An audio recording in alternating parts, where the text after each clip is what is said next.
Hi friends, welcome to Banvika Telugu vlogs. నేను మీ లావణ్య. ఈరోజు టిఫిన్లోకి అయితే లెమన్ రైస్ అయితే చేశాను. ఇంకా అత్తయ్య వాళ్ళు వస్తా నిమ్మకాయలు, ములక్కాయలు, పచ్చిమిర్చి ఇవన్నీ అయితే తీసుకొచ్చారు. ఇంకా నిమ్మకాయలు ఉన్నాయి కదా అని నిమ్మకాయతో అన్నం అయితే తయారు చేశాను అనమాట. రైస్ అయితే ముందే ఉడికించి పెట్టుకున్నాను. రైస్ ఉడికేటప్పుడే అందులోనే సాల్ట్ కూడా వేసుకున్నాను అనమాట. రైస్ అయితే ఫ్యాన్ గాలి కింద ఆరబెట్టాను. ఇంకా తాలింపు కోసం అయితే వేసుకుంటున్నాను. స్టవ్ వెలిగించి బాండి పెట్టి బాండీలో సరిపడా ఆయిల్ అయితే వేసుకున్న తర్వాత పల్లీలు, పోపు దినుసులు, పచ్చిమిర్చి, ఎండుమిర్చి, కరివేపాకు, ఇంగువ, పసుపు అవన్నీ అయితే ఈ తాలింపులో వేసి అయితే వేయించుకోవాలన్నమాట. లాస్ట్లో స్టవ్ ఆఫ్ చేసే ముందు అయితే కొత్తిమీర వేసుకుందాం. కొత్తిమీర ముందే వేసుకుంటే బాగా వాడిపోయినట్టు అవుతుంది కదా, అందుకని చెప్పేసి ముందే అయితే వేసుకోకూడదు. లాస్ట్లో వేసుకొని ఒకసారి కలిపేసుకొని దించుకుంటే సరిపోతుంది.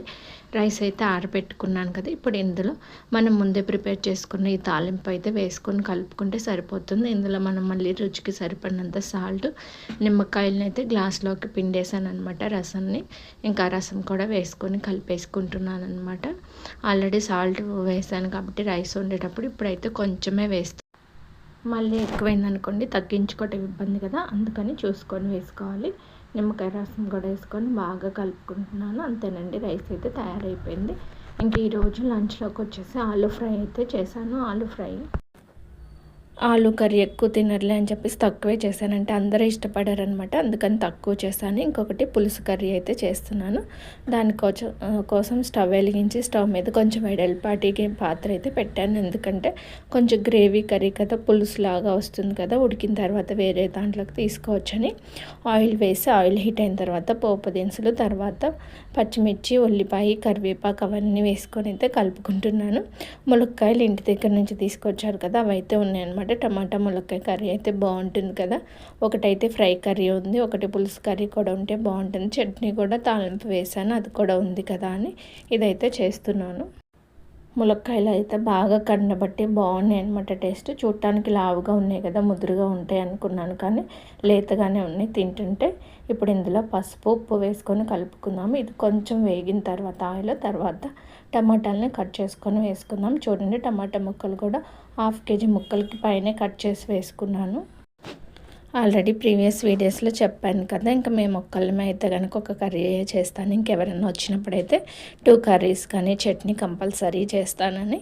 ఇంక ఇది కొంచెం మగ్గిన తర్వాత ఇందులోనే కారము కొంచెం అంటే కొంచెం మసాలా అయితే వేసాను అనమాట, ఎక్కువ వేయలేదు. ఇంకా మజ్జిగ అయితే చేస్తున్నాను. సమ్మర్ కదా, అందరూ పెరుగు తినరు, కొంతమంది మజ్జిగ తాగుతారని చెప్పేసి మజ్జిగలోకి కరివేపాకు, అల్లము, అలాగే పచ్చిమిరపకాయ ఒకటైతే వేసాను. మసాలా మజ్జిగలాగా చేద్దామని. కాకపోతే ఏంటంటే నిమ్మకాయను ఉప్పు అయితే వేయట్లేదు, ఎందుకంటే అందరికీ బీపీలు ఉన్నాయి కదా అని, కావాల్సిన వాళ్ళు వేసుకుంటారులే అని. ఇంకా మేము తాగేటప్పుడైతే మేమేం నిమ్మకాయ సాల్ట్ అయితే వేసుకోవట్లేదు. పిల్లలు అట్లా తాగేటప్పుడు వాళ్ళైతే వేసుకుంటున్నారనమాట సాల్ట్, అందుకని ముందే యాడ్ చేయట్లేదు అనమాట. తర్వాత సరిపడినన్ని వాటర్ పోసుకొని పక్కనైతే పెట్టేశాను. ఇంకా కర్రీస్ అయిపోయినాయి, రైస్ ఏమో కడిగి పెట్టేశాను అనమాట. పిల్లలేమో ట్యూషన్కి వెళ్ళారు, వీళ్ళేమో ఇంకా తల దువ్వించుకుంటున్నారు. స్నానం చేయమంటే తల దూకున్నారు, చేస్తాంలే. ఇంట్లో అయితే వెంట్రుకలు పడితేలేని బయట అయితే కూర్చొని దువ్వించుకుంటున్నారు. మా హస్బెండ్ ఏమో వర్క్ చేసుకుంటున్నారనమాట. ఇంకా ఖాళీగానే ఉన్నాం కదా అని మామిడికాయలు కట్ చేసుకొని తల 2 ముక్కలు అయితే తిన్నామన్నమాట. మొన్న అత్తయ్య వాళ్ళు వస్తే తీసుకొచ్చారు, ఇంకా అన్నీ పండిపోతున్నాయి ఇలా అని చెప్పేసి ఇంకా అవైతే కట్ చేసుకొని తల 2 పీసెస్ అయితే తిన్నాము. చూడండి, ఇక్కడైతే మా లంచ్ ప్రిపరేషన్స్ అన్నీ అయితే అయిపోయాయి. మజ్జిగ, టమాటా ములక్కాయ కర్రీ, ఆలూ ఫ్రై, గోంగూర చట్నీ ఉంది, టమాటా చట్నీ ఉంది, తాలింపు వేసినవి. ఇంక ఇవి 2 సరిపోతాయిలని ఇంకా 2 చేశాను. ఎందుకంటే ఈవినింగ్ టైం ఎక్కువ అయితే అన్నం తినట్లేదు అనమాట. ఆఫ్టర్నూన్ తిన్న తర్వాత ఏవో ఒక స్నాక్స్ తింటాం కదా, అందుకని నైట్ అయితే చాలా తక్కువ తింటున్నాము. ఇదైతే నా లంచ్ ప్లేట్ అనమాట. ఇంకా ఓవరాల్ లంచ్ ఇది. బీట్రూట్, కీరా దోసకాయ, అలాగే ఆలూ కర్రీ, టమాటా ములక్కాయ కర్రీ, రైసు, మజ్జిగ. ఇంకా లంచ్ చేసిన తర్వాత పిల్లలు అయితే మొబైల్లో లూడో గేమ్ ఆడుకుంటున్నారు. ఇంక ఈ పిల్లలందరూ ఇట్లాగా మొబైల్స్, టీవీలకి అడిక్ట్ అయిపోతున్నారులని ఇంకా బాల్స్ అవన్నీ తెప్పించి గేమ్స్ లాగా ఆడుకుందాంలని గేమ్స్ అయితే ఆడిస్తున్నాను అనమాట పిల్లల చేత.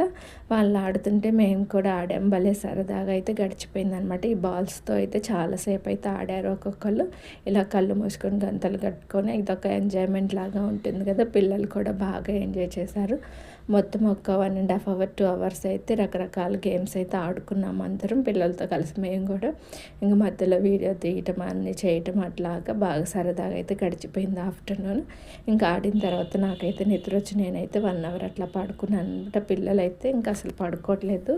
వాళ్ళు వదిన వాళ్ళు వచ్చిన దగ్గర నుంచి వాళ్ళతో ఆడుకుంటున్నారు కానీ అస్సలు పడుకోవట్లేదు అనమాట. సరేలే ఆడుకొని వీడప్పుడు ఎటు కుదరదు కదా అని ఆడుకొనిస్తున్నాను. నేనైతే ఆఫ్టర్నూన్ పడుకుంటున్నాను కొంతసేపు.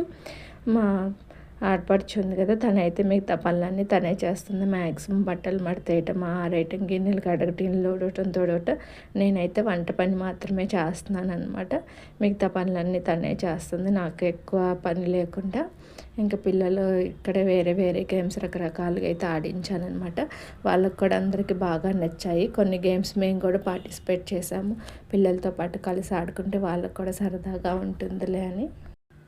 బయట ప్లే జోన్కి వెళ్తే 1 అవర్కి 200 రూపీస్ అట్లా తీసుకుంటున్నారు కదా. ఒక్కొక్కరికి 200 రూపీస్ అంటే చాలా అవుతాయి కదా.